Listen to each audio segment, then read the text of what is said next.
Hello and welcome everyone. Today we're going to be looking at finding a linear regression equation using Desmos.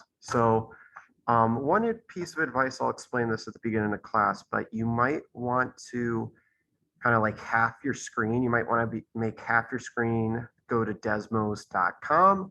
Half your screen, you're going to want this Edpuzzle video up. So on here, I got the note sheet and Desmos because we're going to be kind of following some steps in Desmos. So if you want to take a second, pause this video, kind of split your screen, have Desmos on one side, this Edpuzzle on the other, just so you can kind of follow along on your note sheet.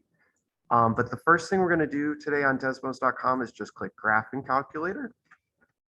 So if you look on your note sheet, it says, the following table gives the average heights of children for ages 1 through 10. Use the calculator to see a scatter plot of the data and find the linear regression model.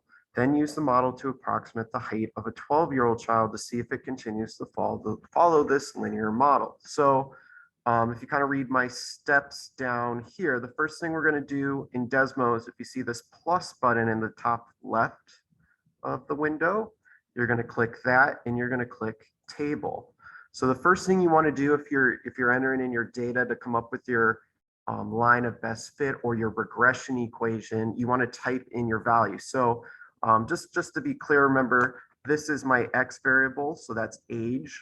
My height is my Y variable. Your top row is always your X's, the bottom row is always your Y. So we're going to type these ages. In this column, you can just type a number, press enter, it'll go down.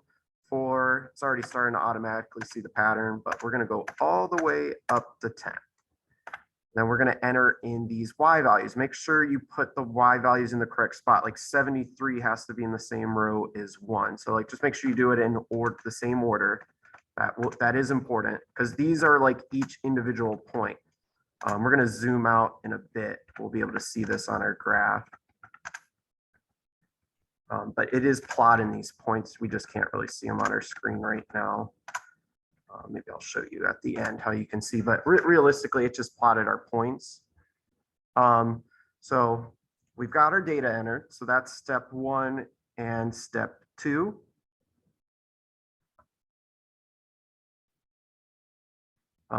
Just to kind of show you, if you kind of zoom out, you just press that a few times. It might be different on your screen and you can kind of click and move.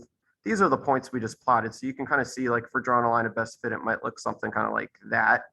You don't have to zoom out to see your points, but just so you know, that's what this table's doing. It's basically making your scatter plot in Desmos. So to get our linear regression equation, because like I said, it's better than just doing it by hand or guessing where the line of best fit. Your computer just kind of like approximates closer and closer and closer. It does like a bunch of calculations that would be a pain to do on your own. We have to type in this y1 squiggly line mx1 plus b. So you type y1. So like on your keyboard, just type y and 1. The squiggly line, you press shift and it's right under the escape button. It's right by the number 1 key to the left. If you look, there's a squiggly. It's called a tilde, but I'm just going to call it the squiggly. So I'll try and walk around if you don't see this, but press shift and it's left of the 1 key on your keyboard. And then we're going to type in mx1 plus b. So one thing, just before we even look, what a bunch of stuff just popped up, but what you're really doing is you're writing in y equals mx plus b, but you're telling it to use if you look on your table x1, you're telling it to use these x values, and this y1, you're telling it to use the y values from this. And to tell your calculator to do a regression equation, that's why we use this tilde instead of like an equal sign. But if you see a bunch of stuff pops up, really what we're interested is in these bottom 2 things, our m and our b. That's our slope, that's our y-intercept. So our equation is approximately, I'm going to write this over here on our note sheet, but where it says a linear regression equation, basically it's y equals, I'm just going to put 1 decimal place, so 6.6x plus 71.5. So like, and I'm just getting that from here in Desmos, like your M and your B. Basically, it's doing it for you, like versus yesterday, we kind of did it by hand and boxes 3 and 4 if you have that handy. So now we're going to look at some questions. What does the slope represent? So we want to kind of think about this in context of our problems, because when we're doing our Barbie Bungee project, I'm going to ask you some questions about some of the information you're finding. So in general, remember slope, the slope formula, it's your change in y over your change in x. So if we kind of look at this, our slope is this 6.6, right? So what that's telling us, it's our change in y. So that's really 6.6 over 1. So what that means is 6.6 centimeters, because if you look, that's a y value. So it would be 6.6 centimeters per 1 inch. So in general, how you put your slope in word, it's your number of y per 1 of your x's. That's kind of like the general rule. So we'll see if you have trouble when you get onto the back side of this sheet. The y-intercept, remember your y-intercept it's always a point 0 comma something. It's basically where it crosses this y-axis. So in this case, it's this 71.5.